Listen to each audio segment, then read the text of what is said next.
Hello and welcome. I'm Imran Garda, sitting in for Riz Khan. In a struggle between millions of angry Egyptians and a defiant leader, who will blink first?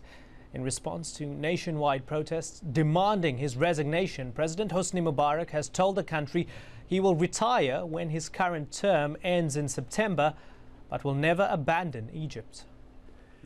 This dear and beloved homeland is my homeland, like as it is the motherland of all the Egyptians, in which I lived and for which I fought. I defended its soil, sovereignty and interest, and I will die on the soil of Egypt. But protesters are not backing down and are calling for him to leave the country right away.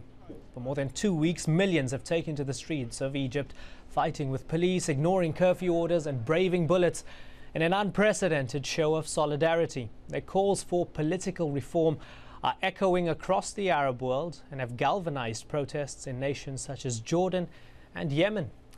Well, today we ask, why has public anger erupted in Egypt, and how will the ongoing protests shape its future? Remember, you can send us your questions and comments by emails and text messages on the show. Well, joining us now from New York is Stephen P. Cohen, president of the US-based Institute for Middle East and Development. He has been involved in facilitating several peace initiatives in the Middle East. And with us here in the studio as well, Mustafa al-Gindi, a former member of the Egyptian parliament for the Wafd party and a spokesperson for the opposition coalition. And also with us, Egyptian activist Sharif Mansour, who works for Washington, D.C. based Freedom House, an organization that supports democratic change around the world. Gentlemen, thank you very much for joining us. Sharif Mansour, if I could start with you. First of all, these pro-Mubarak supporters that we've seen enter the fray, they've clashed with the protesters wanting Mubarak to go. How would you characterize them? Are they rent-a-mob? Are they plainclothes policemen, or are they actually real supporters of Hosni Mubarak? Well, there is some facts that already been discovered that some of the people who were captured have IDs that shows their affiliation with Egyptian police. But also, we cannot totally undermine Hosni Mubarak. He has a party that's for so long, 30 years, have been in power. So there is a lot of people who have interest in seeing that regime continue, and there are a lot of people who benefit from the current system where there is corruption and where there is absolute power monopoly. So these are some of the interests of the businessman community, the police forces, who had to be dismantled by the overwhelming majority of Egyptian people who stood in front of them over the last few days. Mr. al-Gindi, Hizb al-Wafd, your party, pulled out of those parliamentary elections very recently, decided that it will not work with the NDP or the government at all. What was the tipping point? It was a fraud election where Mubarak got 95% of the seats. And when we decided to go into election, we said if anything happened during election, we will redraw. And that's exactly what happened. And you created a parallel parliament. And then, absolutely, when it happened, when we redrawed at the Wafd, after us, Muslim Brother came and redrawed, Nasseris came and redrawed, and then we created the parallel parliament that the president had laughed at when he was speeching at his speech in the parliament, saying, let them play or let them spend time. Anyway, we created it. This parliament has 50 members of parliament who represent all you have Nasiri, you have Wafd, you have Tagamma, you have all the Muslim Brother, you have everybody in there, and you have 50 personality of Egypt, judges, Supreme Court judges, ex-ambassadors, big personalities in Egypt, and we created the popular parliament that we called it the popular parliament, where you have these 100 persons are inside. Now, one of the questions is, how far apart are you, your party, and the Muslim Brotherhood in terms of your agenda? Because there's a great fear that the Muslim Brotherhood will hijack any form of democratic uprising and try to use democracy as a ladder to get to theocracy and throw that ladder away. That's been spoken about a lot in Western press, amongst US circles and the like. How far apart are you and the Muslim Brotherhood? No, for the time being, we are all united. You know, these 5 fingers who represent 12, the Muslim Brother, 6th of April, Kifaya, now they are united in one hand, to face one hand. But I will tell you something. This is not, I don't agree. Why? In the year 2000 and in the year 2005, we used to have good election with a judge on every box for the election. 2000, the Muslim Brotherhood got 10%. 2005, they got 20% because all the independents who won at 70% joined Mubarak party. Then the street wanted to give a penalty. Then they give it more to the Muslim Brother. I think that the Muslim Brother, in a very large scale, yani, if you want to be really generous, they will go to 10%. I think. But they are organized. They are 10% organized. Then they can lead. Yes, of course, they can lead if there is not this union of all the parties and all the direction in Egypt united with them. We don't leave them alone. They are in the middle. 100, they have 10 seats.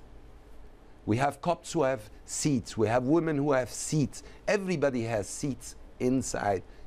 We agreed between us how much you worth, every one of us. Okay. Then this, what I want to say is that uniting and keeping them in the middle, they will never go further than that. Okay, I want to go to Stephen Cohen in New York. Mr. Cohen, it sounds like this is a very healthy opposition movement, despite the fact that it was very much shackled by Hosni Mubarak. Does this opposition movement not need the United States and others more than ever before?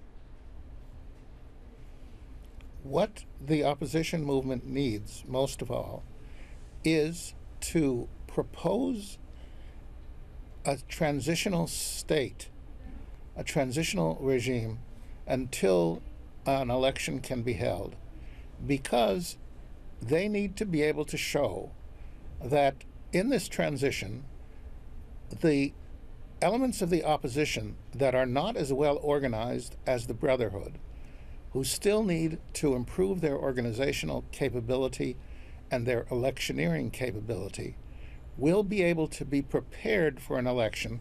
So it is not the case that the full advantage of the organization of the Muslim Brotherhood will prevail in the election. Why not? There has to be. Because we have seen the case of Morocco, where there was a dominant Muslim Brotherhood victory, and they made it clear after that victory that they intended there to be this election in which they won and no subsequent election. Moreover, there was the example of the election in the West Bank, in Palestine, where Hamas was the winner, and since that time they have been unwilling to permit the emergence of any subsequent election. They simply won't allow it to happen. Well, they've been under economic and a political blockade for 3 years. Surely that influenced it, didn't it, in the Gaza Strip? There's no question that Hamas has been under an economic boycott from the international largesse that has gone to Gaza when it was under the control of the Palestinian Authority. That is true. But that does not justify their prevention of their own people from engaging in another election which would either confirm that they really are the choice of the people, in which case it would become very difficult for the international community to continue this boycott. Okay, before this conversation becomes one about Hamas, let's talk some more about U.S. foreign policy as it relates to Egypt and the U.S. reaction, which has become as much of a story perhaps as the protest in Egypt itself. Let's listen to what U.S. Vice President Joe Biden had to say a few days ago when the protests were beginning, and how U.S. President Barack Obama reacted after Hosni Mubarak's announcement on Tuesday. Look, Mubarak has been an ally of ours in a number of things that he's been very responsible on relative to geopolitical interest in the region, the actions Egypt has taken relative to normalizing relationship with Israel. I think that it would be, I would not refer to him as a dictator. He recognizes that the status quo is not sustainable and that a change must take place. Indeed, all of us who are privileged to serve in positions of political power do so at the will of our people. It is my belief that an orderly transition must be meaningful, it must be peaceful, and it must begin now. So, from a ringing endorsement of Mubarak to a terse call for orderly transition. Stephen P. Cohen, if I could come to you again, if we wind back the clock, Gamal Abdel Nasser, who was a secular nationalist and perhaps arguably far less repressive to his people than Hosni Mubarak was, he was called a dictator by the United States, by most Western powers. Even Time magazine used to refer to him as, quote, the dictator of the Nile. And there you have Vice President Joe Biden defining Mubarak as not being a dictator by his strategic value to the United States and his policies towards Israel. I mean, shouldn't Biden be ashamed of himself for defining it in that way? I wouldn't say whether Biden should be ashamed of himself or not. Joe Biden's responsibility is to try to speak for the strategic interest of the United States. But if we ask ourselves where Americans stand and where President Obama stands now, it is clear that they have come to understand that this uprising is an uprising that is genuine expression of the will of the people. And I think that we have to say one more thing than that. There has been a tendency of the United States in its many discussions with Egypt and the discussions between the President of Egypt and the President of the United States, that when push came to shove, the United States emphasized with Mubarak their strategic interests in the region, whether it was the decision that was made to create an international coalition that pushed Saddam Hussein out of Kuwait, or whether it was the decision to make sure that the negotiations between Israel and Hamas and the Palestinian Authority had a chance of success. The United States emphasized these things and did not emphasize the concerns it had for the quality of the governance of Egypt itself. Okay, Mr. Cohen, point made. That is a mistake. Point made, Mr. Cohen. I want to get a response from Sharif Mansour here. This idea that we support you, we support the protests, we support democracy and your need and hope for freedom, but we've also got something called our strategic interest or our national interest. I mean, it's easy to tell Vice President Biden, try telling that to the Egyptian protesters. How would they respond? Absolutely. As an Egyptian, I would like to invite President Biden to be living in Egypt for 30 years under Mubarak, then talk about whether he's a dictator or not. I think that's not for Biden to talk about. I think millions of Egyptians have already said that clearly and loudly. And also the whole situation about the U.S. foreign policy and how they dealt with it, I think they need to understand that what happened in Tunisia and what's happening in Egypt is going to change their policy, whether they like it or not, about the Middle East. The Middle East have been one of the most oppressive regions in the world. There is going to be democratic transition happening, and they need to reconsider their interest based on this new dynamic. And I think the lesson that they should get, freedom matters. People are the real ally of the U.S. because they will be the long-term partner in the transition and what's after the transition.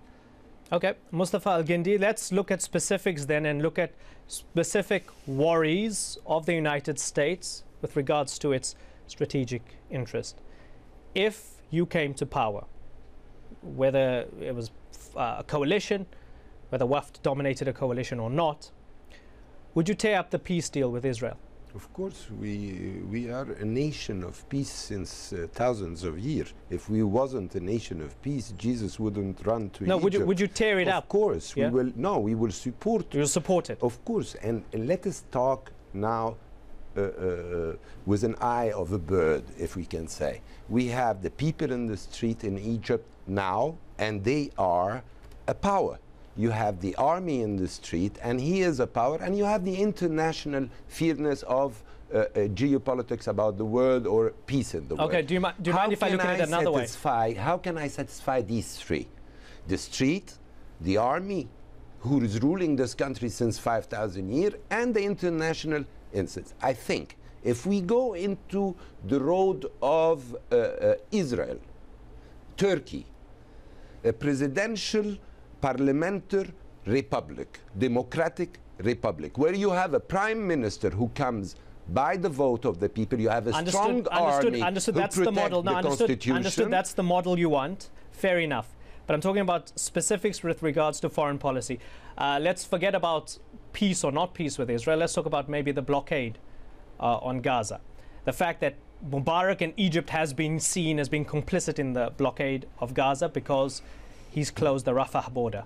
If you came to power, would you open the Rafah border? I will look to all the treaties that I have. Let us talk. We are not living in a box. We are living in a world. We have people around us, and we need to do the things right. This is Egypt, 5,000 years. This is civilized. We have to talk civilized. We will look. But if I found out that my brothers in Gaza, I went to Gaza several times, they are dying, not only I will open the door, I will open the door of my house. Right. For them. But then you would understand. Would be a strong Egypt. But then you would understand sir. Israel's fears, because they feel when, and this is something that Hosni Mubarak accepted from Israel, that he'd keep the border closed because Israel believes that if the Rafah border was open, Hamas will be armed to fight Israel with rockets. No, I will tell you something.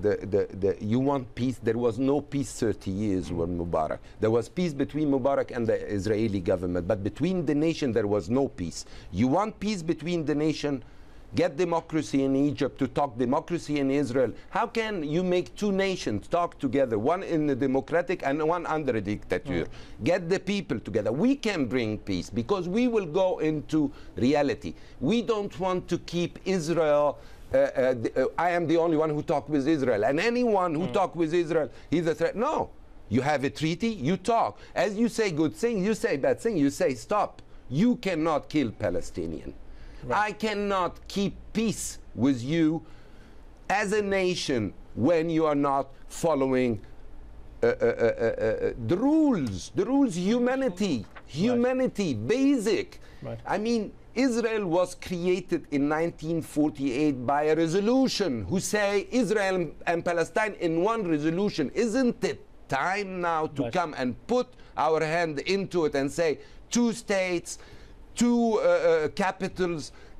Isn't it time for Israelis and for Arabs and for all the region? The only way to get there, it's not with the dictator. The only way to get there, it's with democracy. Because democracy will negotiate with democracy. Then it makes sense. But democracy, when it talks with dictator, it does not stay long. America and Israel played on one man. And okay. The man is gone. Okay. You Understood. Have to play on the nation. Let's talk about this prospect of a transition. I want to bring in an email from one of our viewers. He's called Ilgiz Kwambar from the Kyrgyz Republic.